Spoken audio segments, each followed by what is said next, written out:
অন্যান্য বছরের নিয়ে এবছরও শ্রী শ্রী কৈবল্যনাথের স্বরূপ চতুর্থ বিদেহী মহন্ত মহারাজের শ্রদ্ধেয় ভবতোষ বন্দ্যোপাধ্যায়ের তিরোধান বার্ষিকীর স্মরণে বনমালীপুর স্থিত রাম ঠাকুর সেবা মন্দির প্রাঙ্গণে রবিবার এক রক্তদান শিবিরের আয়োজন করা হয়। আয়োজিত এই রক্তদান উৎসবের উদ্বোধন করেন রাজ্যের মুখ্যমন্ত্রী প্রফেসর ডক্টর মানিক সাহা। তার সঙ্গে উপস্থিত ছিলেন আগরতলা পুর নিগমের মেয়র দীপক মজুমদার ও অন্যান্য বিশিষ্ট ব্যক্তিবর্গ।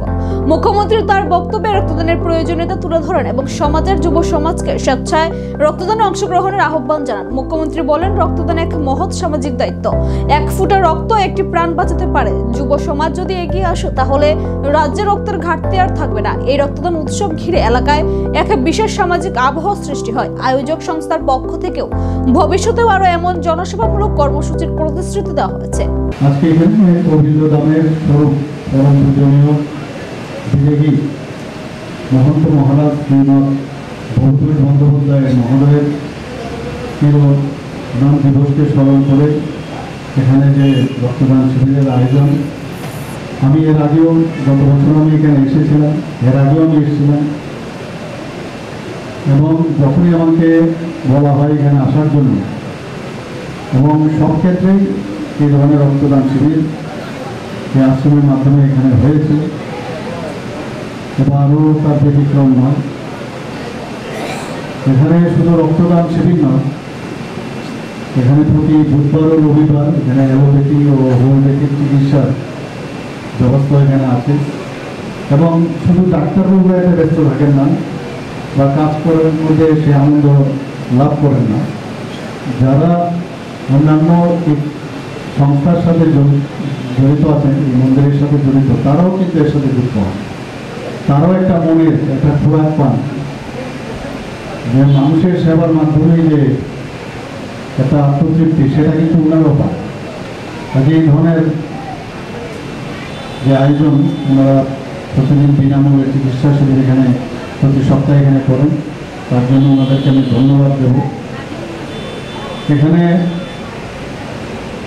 এই আশ্রমের তরফ থেকে বৃদ্ধাশ্রম এবং যারা শিশু গৃহগুলি আছে সেখানেও আমার কাছে যা খবর আছে মাঝে মাঝে বস্ত্রদানও করা হয় এবং প্রয়োজনীয়তা যে সহায়তা সেটাও করা হয়। শুধু তাই নয়, যখন ডিজাস্টারের সমস্যা হয় সেখানেও এই আশ্রম থেকে ওখানে ওনারা পৌঁছে যান, সাহায্যের হাত বাড়িয়ে দেন। সত্যিটা এই ধরনের যে মন্দির এবং যে প্রতিষ্ঠান থাকাতে আমাদের পক্ষে অনেক সুবিধা হয়। সরকার সব করবে বা সরকারের কিছু নিয়মাবলী আছে, সেই নিয়মাবলী ফলো করে অনেক সময় অসুবিধা হয়, সেখানে কিন্তু এই ধরনের যে মন্দির বা প্রতিষ্ঠান তারা কিন্তু সরকার যাওয়ার আগেই ওনারা কিন্তু পৌঁছে যান। এর জন্য এটা আমাদের জন্য একটা সুবিধা হয়। আজকে এখানে আমার যে পূর্ববর্তী বক্তা যে বলেছেন, পুরা বিস্তারিত এখানে উনি আলোচনা রেখেছেন। ত্রিপুরাতে মাঝে মাঝে রক্তের যে সমস্যা আমাদের ব্লাড ব্যাংকে দেখা যায়, এটা অস্বীকার করার উপায় নেই, কিন্তু সেটা কখনো হয়। আমরা সবাই জানি যে সারা বছর পেরিনিয়াল একটা ইলেকশন ভারতবর্ষে লেগে যাবে, ত্রিপুরাও তার বাইরে নয়।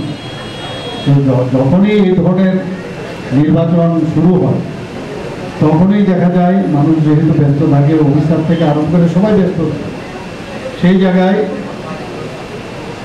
তখন রক্তের দানের যে বিষয় সেটা অনেকটা ঘাটতি থাকে। এবং যে কারণে মাননীয় প্রধানমন্ত্রী বলছেন যে ওয়ান নেশন ওয়ান ইলেকশন, এবং আগামী দিন যখন ওয়ান নেশন ইলেকশন হবে, ওয়ান ইলেকশন হবে, আমরা কিন্তু অনেক দিকে আমরা অনেক সমস্যার থেকে আমরা নিষ্কৃত হব। ফাইল মুক্ত করা যায় না, কোনো ডেভেলপমেন্ট করা যায় না, কারণ কোড অফ কন্ডাক্টের সমস্যা হয়। এর থেকে আমরা নিস্তার পাবো নিশ্চিত।